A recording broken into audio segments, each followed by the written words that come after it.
It's 10 o'clock. This is Sky News at 10. Our top story.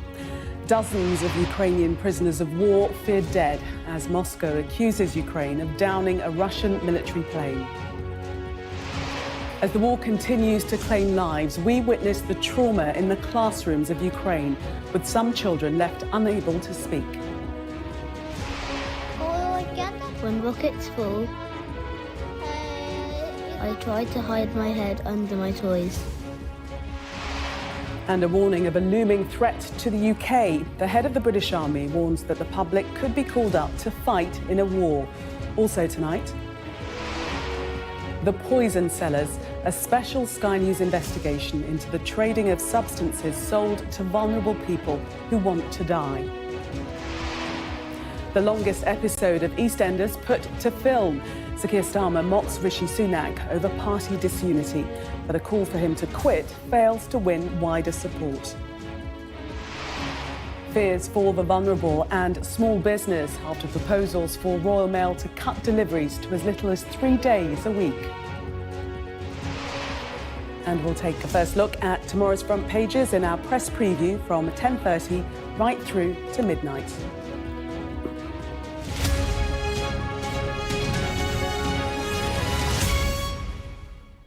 Good evening. The Ukraine war marked its 700th day today, a day which saw a loss of life in keeping with the conflict so far, and a familiar information war about who was to blame. Russia accused Ukraine of being responsible for the downing of a Russian military transport plane, killing all 74 people on board, including 65 Ukrainian prisoners of war who were part of a prisoner swap.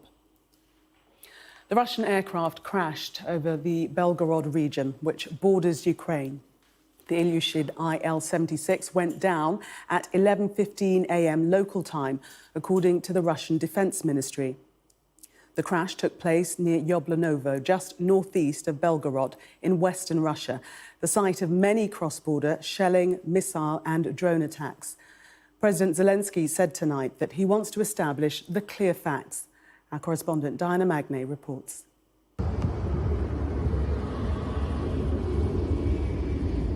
It's hard to tell much from the plane's final moments. A large shape hurtling towards the earth and a massive fireball. The plume of smoke at the end of this video, the result presumably of some secondary explosion as the plane was in its final seconds.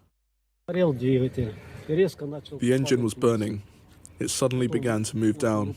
It fell here behind the forest. Here is my house. It exploded behind the house, behind the forest. There was a very strong explosion. Russia says there were 65 Ukrainian servicemen on board, prisoners of war due for exchange, en route to the Russian city of Belgorod and the nearby border crossing, which is the only entry point for Ukrainian citizens from Russia into Ukrainian-controlled territory. With them, Russia says, 6 crew and 3 Russian servicemen, presumably keeping guard, though from the initial crash site video, there's little evidence of these alleged casualties. The Nazi Kiev regime took this step pursuing the goal of blaming Russia for eliminating Ukrainian servicemen. By carrying out that terrorist attack, the Ukrainian leadership showed its true colours. It paid no regard for the lives of its own citizens. Exactly 3 weeks ago, there was another major prisoner exchange, the largest of this war so far. 248 Russians transported via similar Ilyushin transport planes from Belgorod to Moscow. 230 Ukrainians returned home too, and a deal mediated by the United Arab Emirates. Ukrainian military intelligence say they weren't told to secure airspace around Belgorod ahead of this Wednesday's prisoner exchange, and suggest then that this was planned by Russia to destabilize and discredit the Ukrainian state. Not confirming they shot the plane down, but not really denying it either. Since Christmas, missile and drone attacks from the Ukrainian side have picked up in and around Belgorod, with 25 Russian civilians killed in the city centre just before New Year's Eve. If this was friendly fire, it was a grave mistake, a trap, Ukraine suggests. If the casualty count is right, it is the deadliest loss of life on Russian soil, ironically of Ukrainian lives, since this war began. Diana Magnay, Sky News. Well, our security and defence editor, Deborah Haynes, joins me now from eastern Ukraine. And Deborah, what's the Ukrainian president been saying tonight about the crash? So President Zelensky says that his country will insist on an international investigation into what's happened. He says he's spoken with his defence and his security chiefs and that it's important to establish clear facts. One thing he does seem certain of, though, is that Russia is playing with the lives of Ukrainian prisoners, with the feelings of their relatives, with the emotions of the whole society. It's day 700 of Russia's full-scale invasion, and this country is tired. Here in the east, we've been with soldiers who've been fighting on the front line. They say they're low on ammunition, but they're still going to keep on trying, wanting more weapons from the west. There are efforts to bring in more manpower too, because that's also low. And then there's the impact on wider society. We also went to Kherson, a city in the south of Ukraine that has suffered the invasion. It was then occupied, it was liberated, but now it's under daily Russian bombardment, impacting everyone, most of all the children. When rockets fall, I try to hide my head under my toys. Illustrating Ukraine's lost childhood, hopes and dreams framed by war.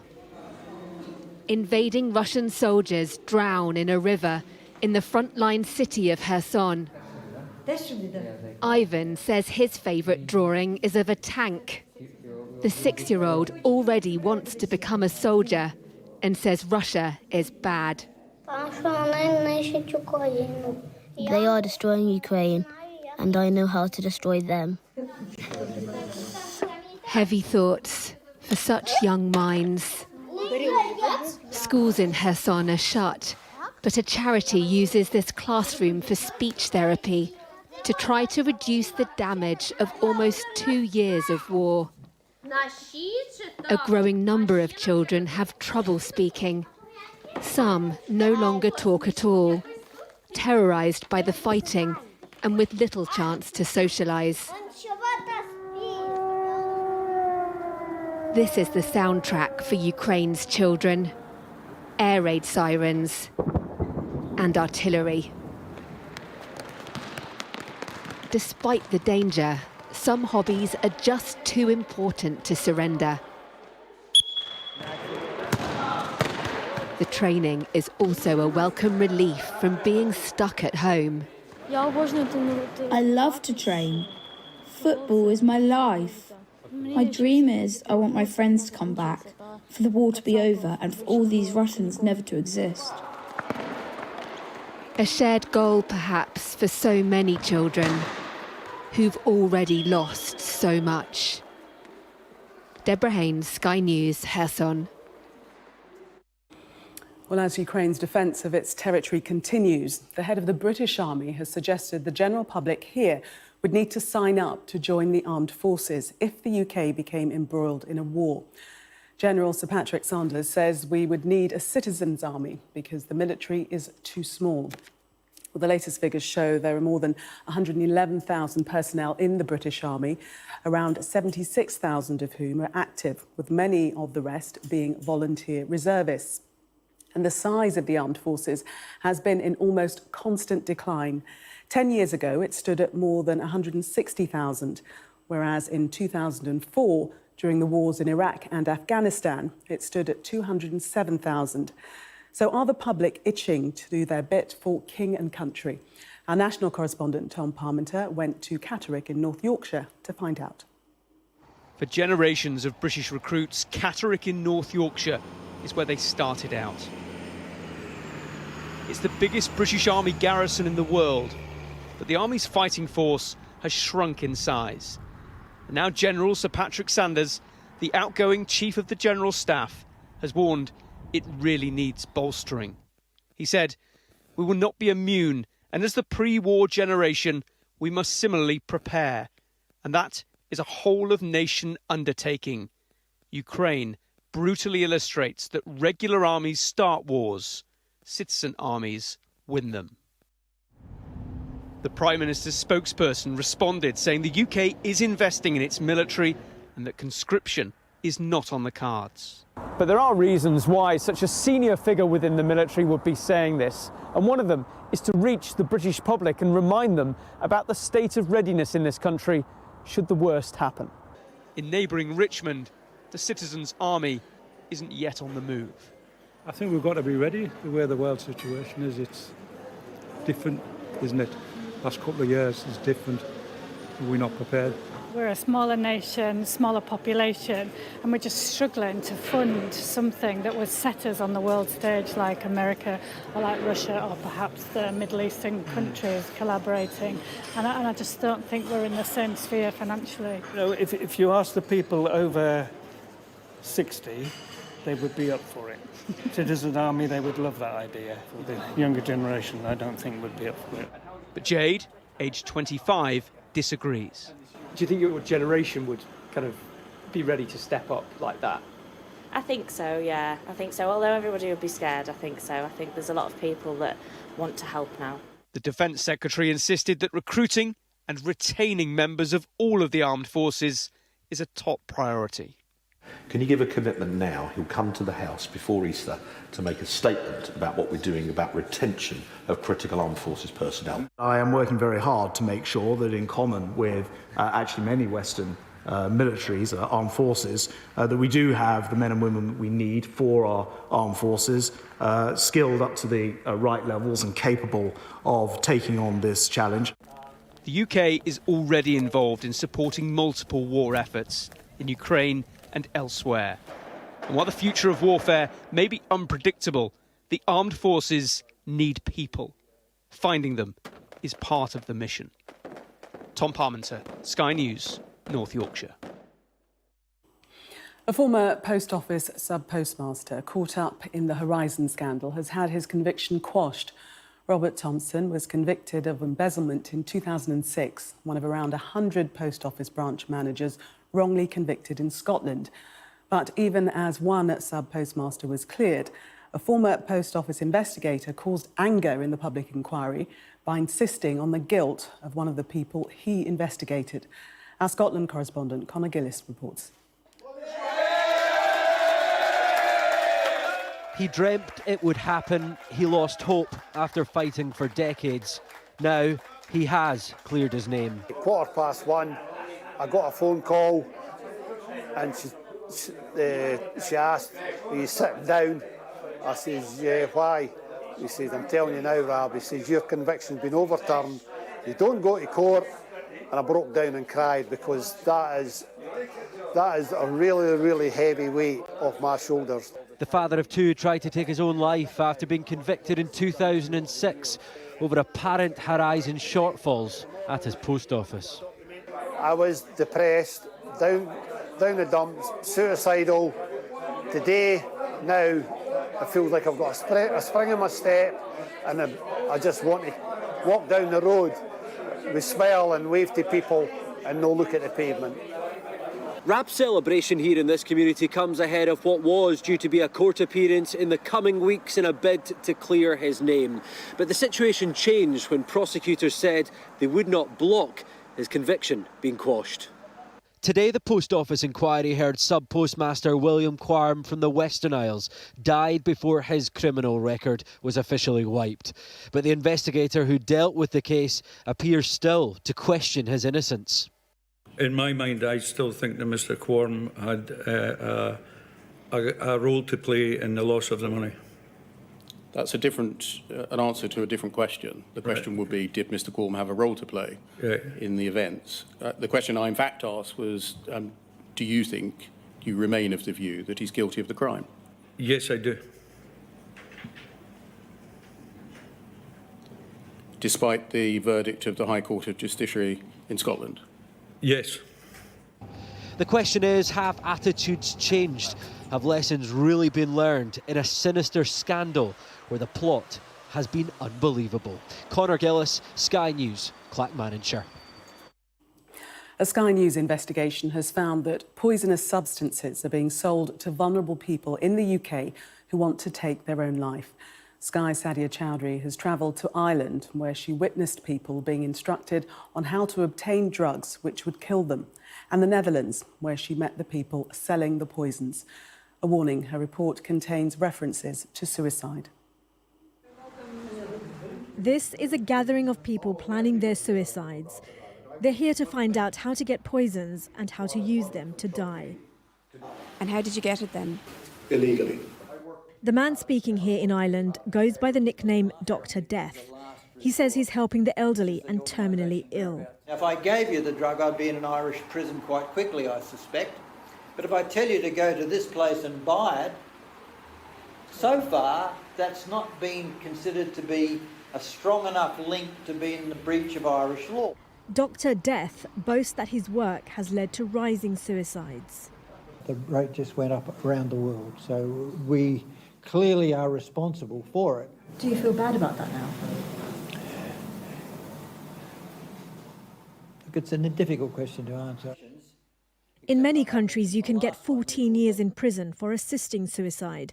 This man faces life in Canada. Kenneth Law denies multiple second-degree murder charges, having previously been charged with assisting 14 suicides.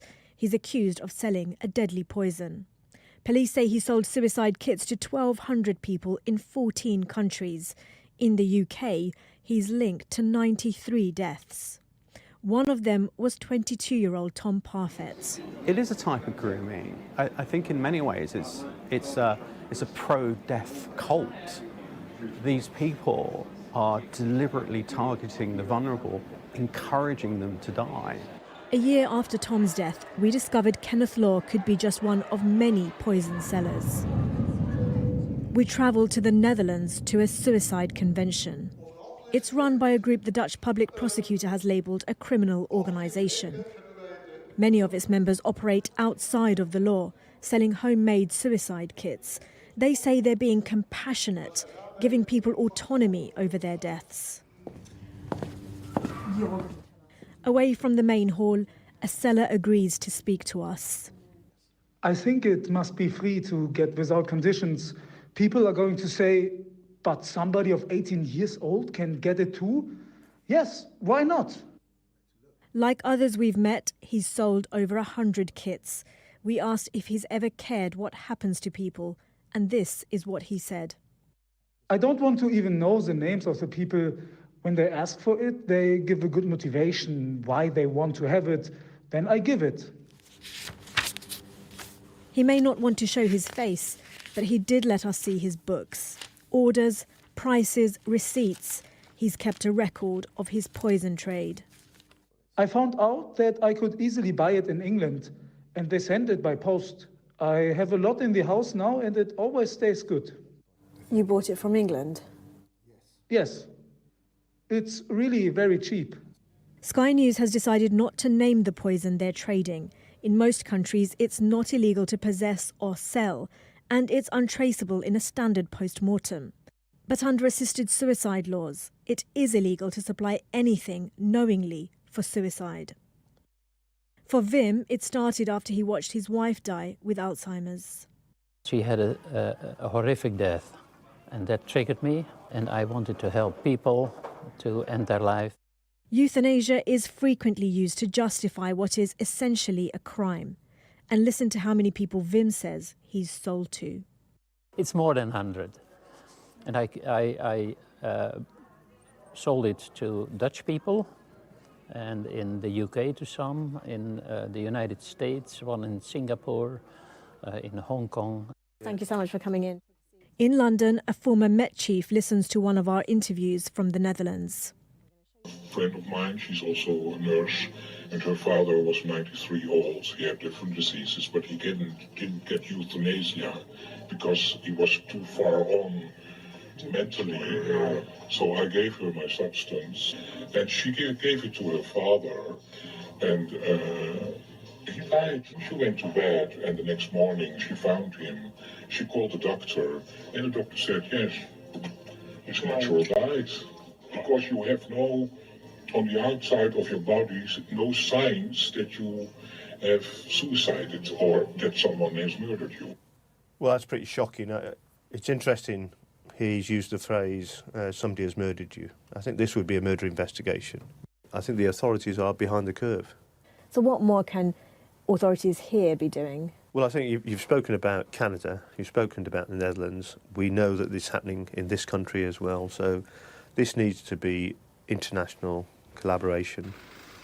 It's the National Crime Agency that's leading the investigation here. It's been handed intelligence connected to the Canadian suspect. Nearly 300 individuals here in the UK are thought to have purchased poisons from him. Police forces across the country were then asked to check in on them and found that 90 had died. Sky News understands that 3 further deaths occurred after their names were originally flagged to UK authorities, leading to questions over whether vulnerable people are adequately protected. Meanwhile, the misery created by a spiralling suicide trade continues. A pill or a powder, lethal substances are already in our societies. And nobody, it seems, is checking.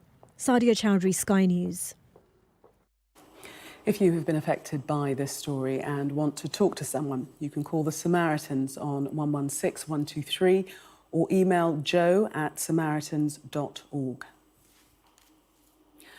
Norfolk police say they're treating the deaths of a woman and 2 children at a house near Norwich as murder.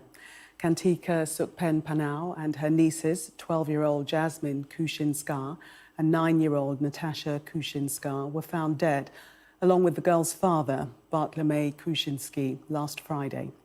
The police are not treating his death as suspicious and are not looking for anyone else in connection with the incident. Post-mortem tests on the 2 girls found they died from knife wounds to the neck.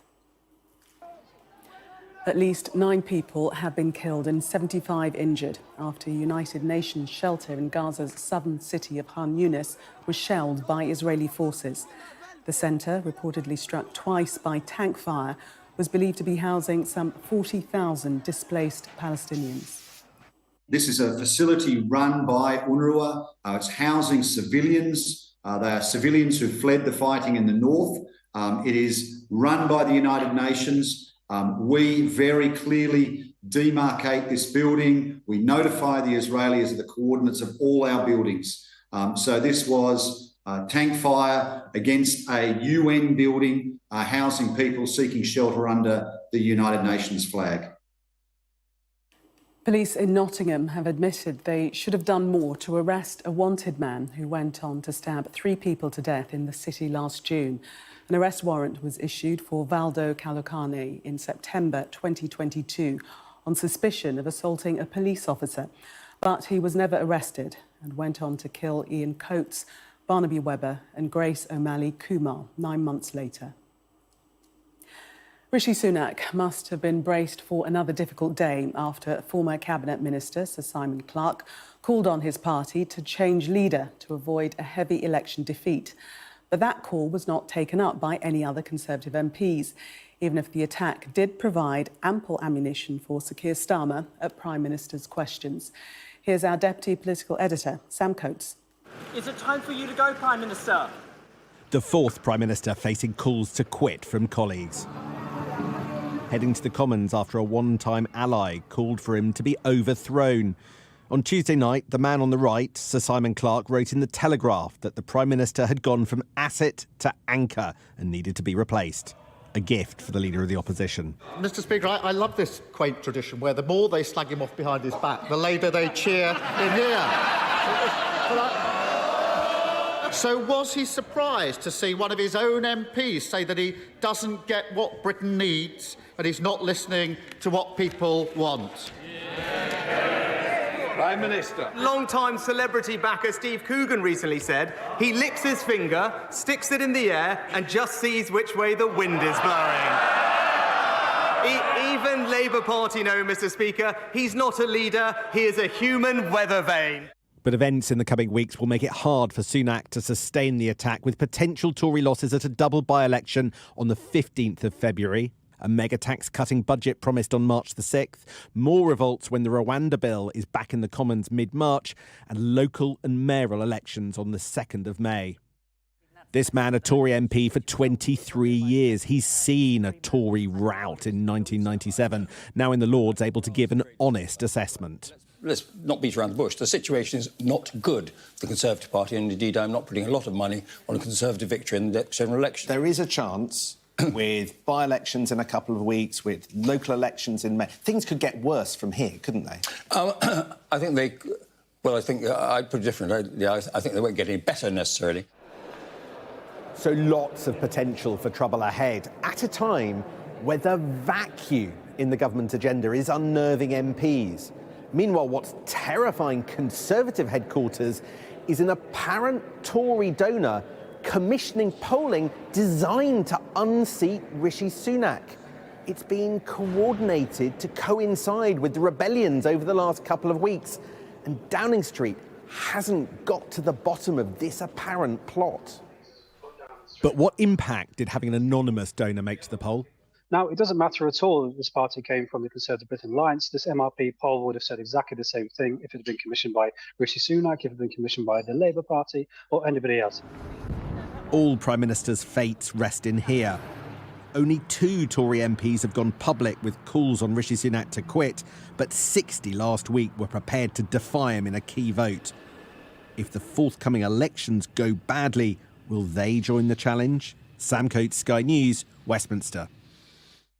Royal Mail could be allowed to cut deliveries to just 3 days a week under proposals put forward to modernise the postal service.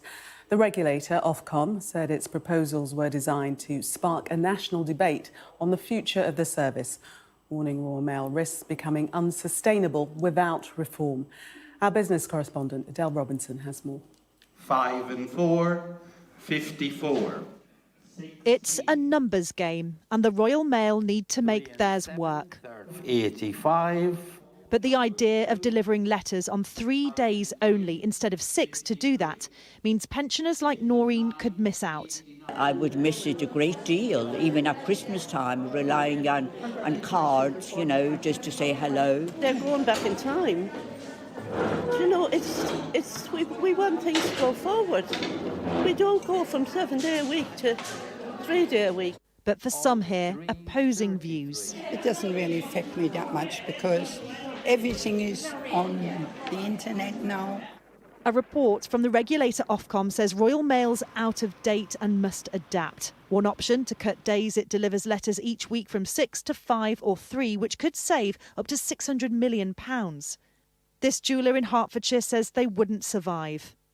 If Royal Mail decide to operate on a reduced week, as they're saying, every other day, it's going to leave us in an awful position. We currently can't use any other courier, and if we had to, we would actually have to close down because it would double our overheads.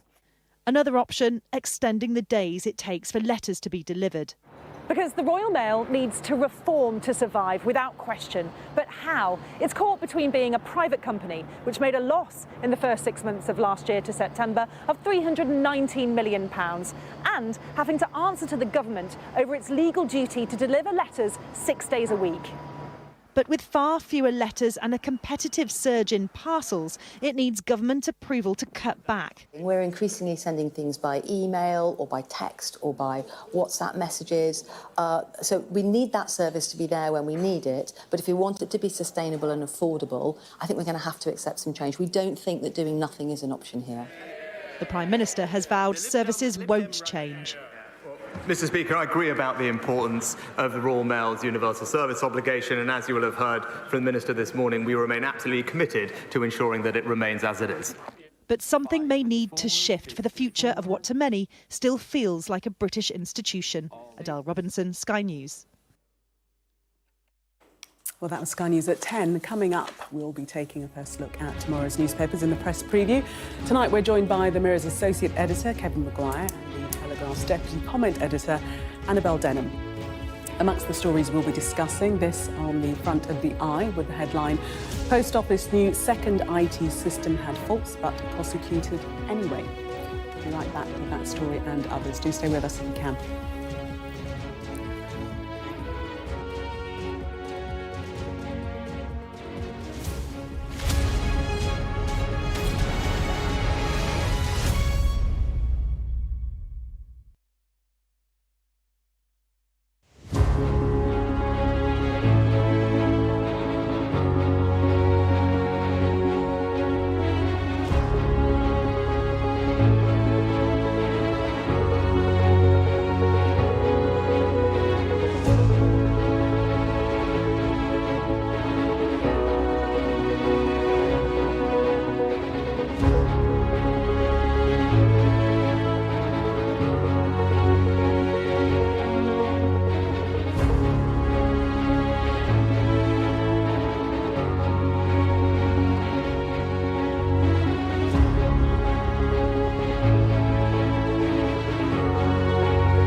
Welcome back. You're watching Sky News. In just a moment, the press preview, a first look at what's on the front pages as they arrive.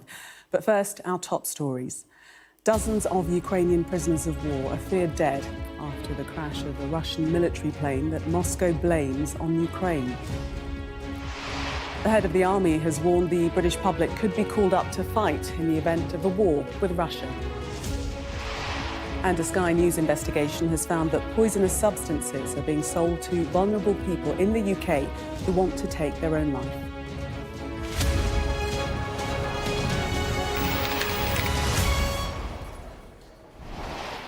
You are watching the press preview, a first look at what's on the front pages as they arrive. It's time to see what's making the headlines with the Mirror's associate editor, Kevin Maguire, and the Telegraph's deputy comment editor, Annabelle Denham. They'll be with us from now until just before midnight. So let's see what's on some of those front pages for you now. First class fiasco reads the front page of the Mail, as a dramatic shake-up of the Royal Mail could mean letter deliveries are cut to just 3 days a week. But on the front page of The Express, Prime Minister Rishi Sunak insists there will be no Royal Mail cutbacks under his watch. The Eye leads with the story on the ongoing post office scandal, claiming it knew a second IT system had faults but prosecuted staff anyway. The Metro leads with the head of the British Army hinting at the possible need for the reintroduction of conscription. Their headline, "Your country will need you to fight Putin." The Times leads with a story of plans for a 500,000-strong citizen army to fight off Russia should the UK go to war with a country such as Putin's. But the Prime Minister has been forced to rule out the idea of an army draft on the front page of The Telegraph. A plan to prioritise UK families in queues for social housing causes controversy. That's according to The Guardian. The Financial Times reports that the French government is calling on its British counterpart to contribute towards a multi-billion-pound shortfall in funding for nuclear power projects being built in the UK by the French energy operator EDF. And wine is a gift from God, says Pope Francis. That's on the front of the Daily Star. The main picture isn't Pope Francis. And a reminder that by scanning the QR code you'll see on screen during the programme, you can check out the front pages of tomorrow's newspapers while you watch us. And we are joined tonight by Kevin Maguire and Annabelle Denham. Welcome to you both.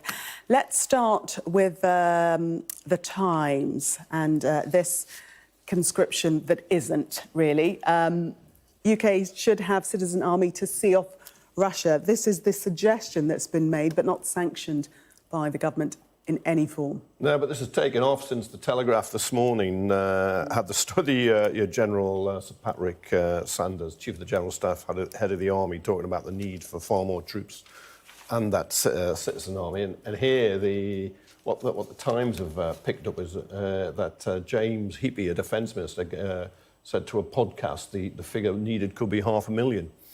And it seems, which I was unaware of, that the Defence Secretary at the moment, Grant Shapps, in the event of a war or an incident, has the ability to call up everyone who's left the military in the past 18 years and under 55, which would include James Heappey himself and Johnny Mercy, the Veterans Minister. But it's, I suppose it's drawn attention on the fact that the size of the British Army is shrinking.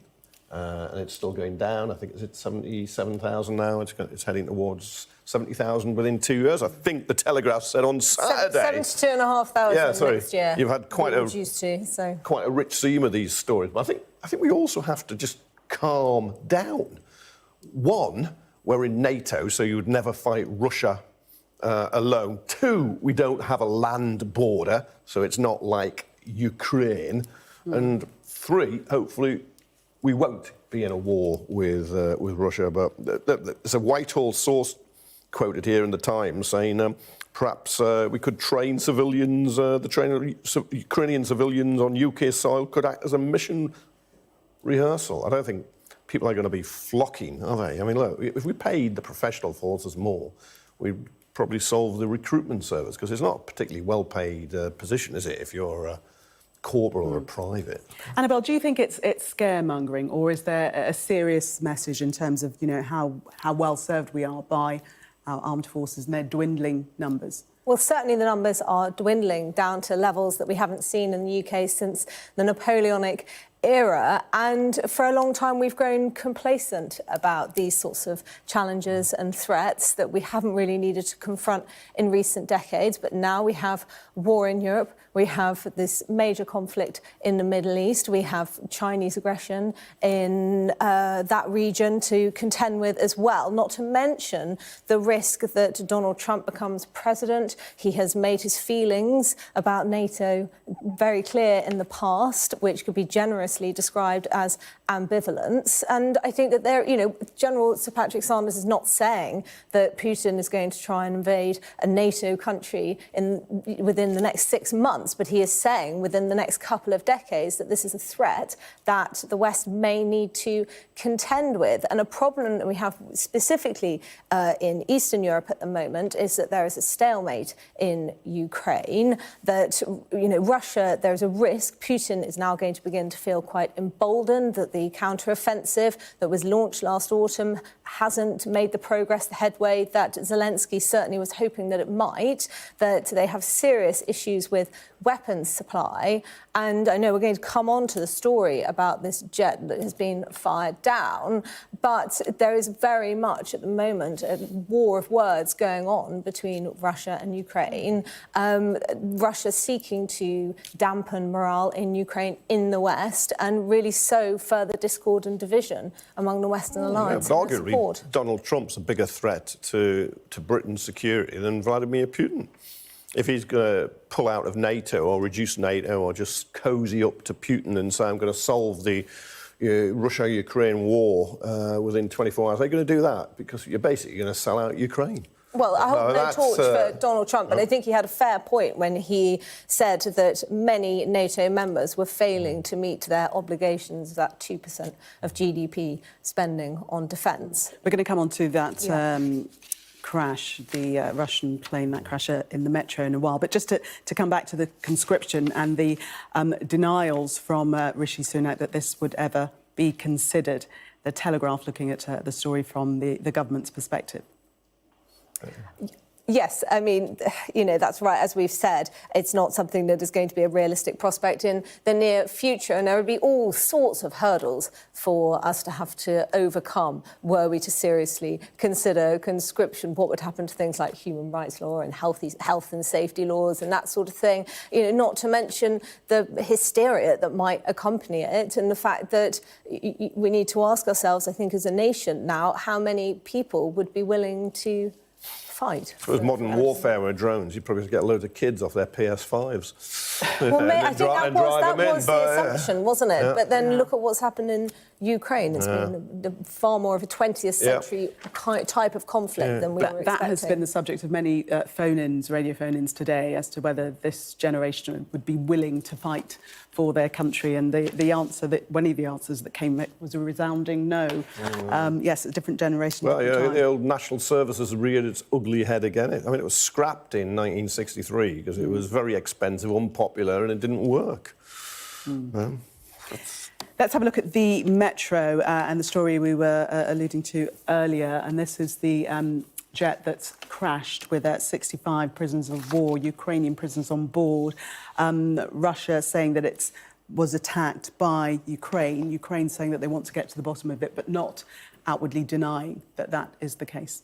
No, I mean, I think, to me, the two most important words in this article are Kremlin and says, because at the moment, we simply don't know whether these claims can be taken at face value. Certainly, it's in the Kremlin's interest to suggest that Ukraine has shot itself in the foot, that it has brought down a plane carrying Ukrainian prisoners of war. But Ukraine has said that there were missiles on board this plane. We don't yet know what the destination was. We don't yet know why it was targeted. So we're back to that strong sense, I think, at the moment of, a fog of war, perhaps propaganda campaigns taking place. We just don't know what we don't know. There is propaganda, but there's propaganda on both sides. And I think the Ukrainians, if they hadn't, would have come straight out at the beginning, rather than a quote saying, urging the media and citizens to refrain from spreading unverified information. I think they would know whether they'd shot that down or not. And maybe, as it says here and elsewhere, saying tonight that they need to get to the bottom of it and go through all of the information. Perhaps they don't know. When it's 65 of your POWs, I think you would know pretty quickly whether you'd shot down that plane. And it does seem, and I might be proved wrong, but I think the versions that seem most credible is the Ukrainians say they weren't told by the Russians that plane had their POWs on it, and so they've seen it and they've shot it down. But it's interesting now they are increasingly firing into Russia itself, rather than just attacking Russians on Ukrainian soil. But it seems a terrible accident. Perhaps I do think that there are good reasons to have doubts over the Russian narrative here, not least the fact that they came out with very specific details of what had occurred very soon after, details that you'd have to question how they had that knowledge. There was talk of there being a second plane that may have had prisoners of war on it following this initial one that was shot down, that was turned back. It's not inconceivable it was a trap, and Putin and the Kremlin will be rubbing their hands in glee and sacrificing their own crew and the three soldiers aboard to see so many Ukrainians killed by Ukrainians. And I think there's nothing worse in any country than a blue-on-blue attack where you kill your own accidentally. OK, let's move on to the Metro and the coup d'etat that wasn't. Top Tories rally round the Prime Minister after that single call for him to go. Were you surprised by it, either of you? This was another Telegraph story this morning, very good on the front. It was a treasure trove of riches. But God, what a story, though. I mean, the Telegraph's accused of being the opposition to Rishi Sunak now, because of that big poll, and now Simon Clarke. But look, I think he's scapegoating Sunak because he wants to hide he was a Truss supporter and minister. But he's been hammered by people who would normally be his allies, saying he's foolish, selfish, and the popular Conservatives were Liz Truss. It's going to be, instead of 5 families, there's going to be 6. I suppose a dirty half dozen. When it launches in early February, had him as a poster boy, and now he's not going to be at the launch. I think he's gone out on a limb, and he's been abandoned. Do you think he thought that there would be some momentum and others would join?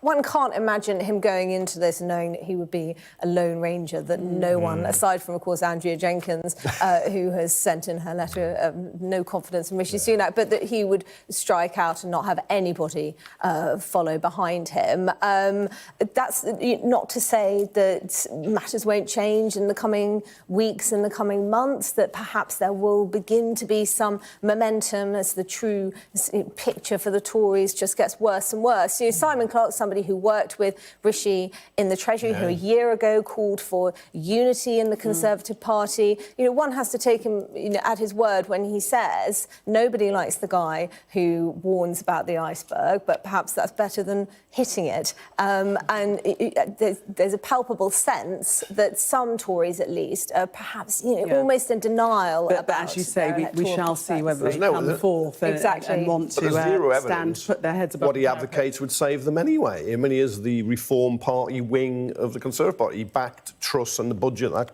created so much chaos and mayhem and misery for people and plunged the Tories so deeply in the polls. Well, yeah, if not Rishi, then who? We must leave it there. We've run out of time. Kevin and Annabelle, thank you very much for the moment. Coming up, we'll discuss the backlash to the suggestion that the Royal Mail could cut back deliveries to 3 days a week. Do stay with us.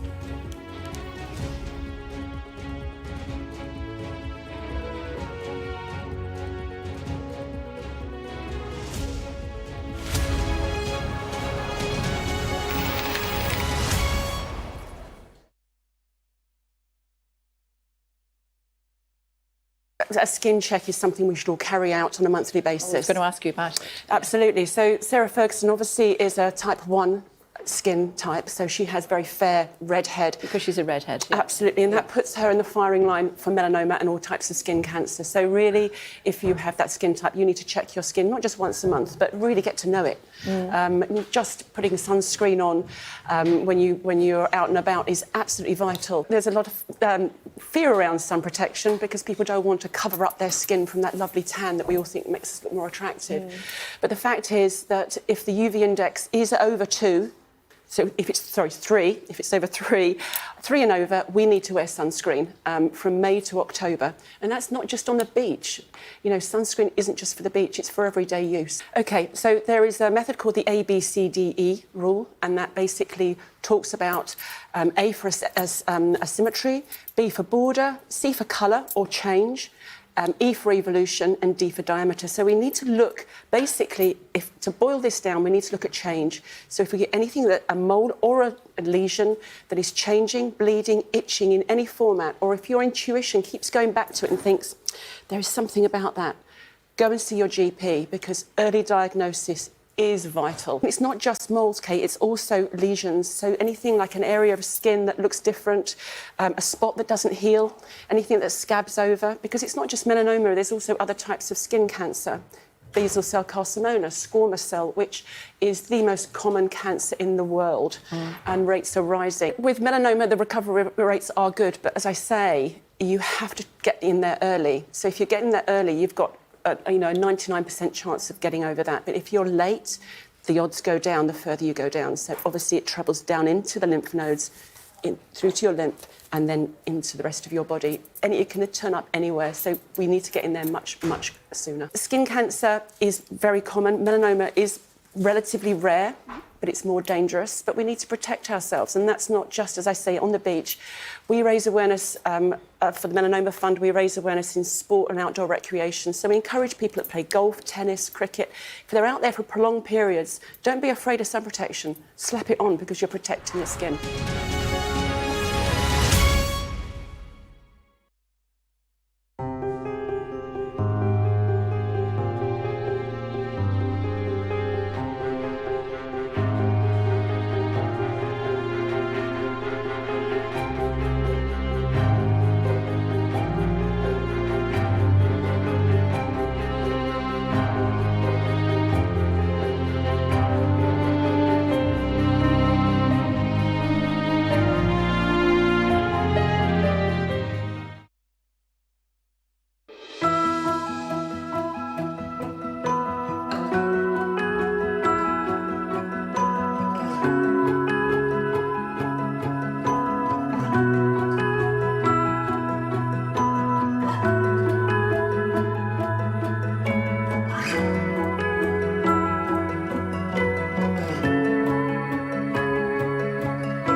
Welcome back. You're watching the press preview. Still with me, Kevin Maguire and Annabelle Denham. Let's take a look at the Mail front page. And this is, backlash regarding the 3-day proposed delivery for Royal Mail. The Prime Minister saying that it's not going to happen on his watch, but Ofcom suggesting that in terms of cost cutting, it would help the Royal Mail, who've lost £1 billion last year. Yes, Royal Mail is, it's very much in the red. It's a service which is designed to deliver around 20 billion letters a year, but is actually delivering 7 billion letters a year. I was looking up earlier, and around 75% of first-class letters are arriving on time. So, something about this institution simply isn't working anymore. And initially, we were talking about the universal service obligation and perhaps needing to drop the Saturday service. Well, now it looks like, there's a push from Ofcom to reduce it even further to just 3 days a week, which I'm not sure the British public will be all too impressed with. But I say this, I don't write letters, or rarely write letters, and perhaps I do over Christmas, but, we've moved into a digital age. You said Post Office, the Royal Mail in the red. You see what's in the pink at the top of the mail? Anyway, I mean, blimey. Anyway. We're not doing that story, No, we're not doing that. Kevin. Blimey. Anyway, I mean, the Daily Mail. Middle England. Anyway.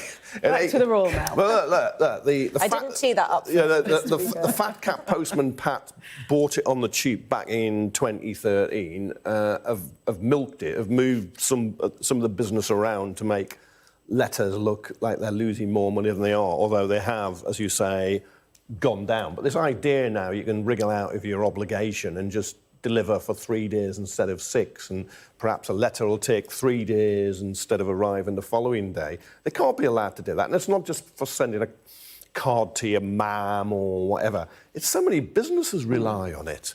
And it's a service. It's part of the infrastructure of the country. And a lot of people will suffer if those people who bought it on the cheap, took a lot of money out, and are now moaning about it since privatisation, are allowed to get away with it. And I think Ofcom's made a mistake to go the way it's gone without consulting people who work in the industry. The Communications Workers Union, the posties weren't consulted. And it's certainly one that you think the public would not back. And Rishi Sunak is... he's denied this as well. He's had to deny conscription and a citizens' army. On his watch. Oh, dear. To the Star, finally. The Pope says that wine is a gift from God. Annabelle.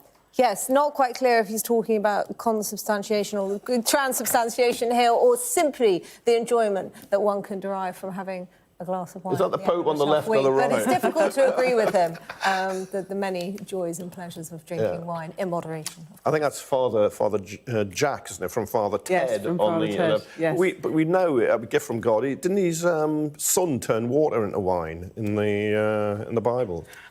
I mean, yeah, so there's a long tradition in God's family of wine. So you agree with the Pope? Both agree with the Pope? Resoundingly agreeing with the Pope. And it says at the top here, just days after praising Rumpy Pumpy. Real-life claims produced. So that was news to me as well. As somebody who doesn't believe in God as a sort of an atheist or a humanist on a good day, I think the Pope's trying to take credit for wine, actually. Kevin and Annabelle, thank you very much agreeing with the Pope there. See you in the next hour for some other stories. In the meantime, let's take a look at the weather for you. Warm memories wherever you go. The weather, sponsored by Qatar Airways. Thursday will be another unsettled day for most of Britain and Ireland, but Friday's looking a little more promising. By first thing on Thursday, many places will be hidden beneath a blanket of cloud and patchy rain. It'll be mild under that cloud, but ahead of the system, the northeast could be cold.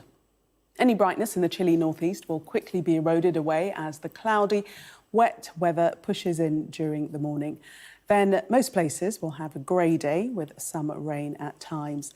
The heaviest of the rain will be in the west, and central and eastern England may see a little brightness breaking through at times. In the afternoon, Ireland and Northern Ireland are likely to see a little more sunshine, and we'll all notice the winds picking up again.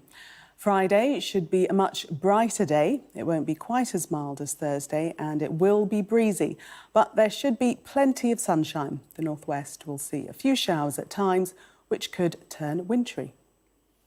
The weather, sponsored by Qatar Airways.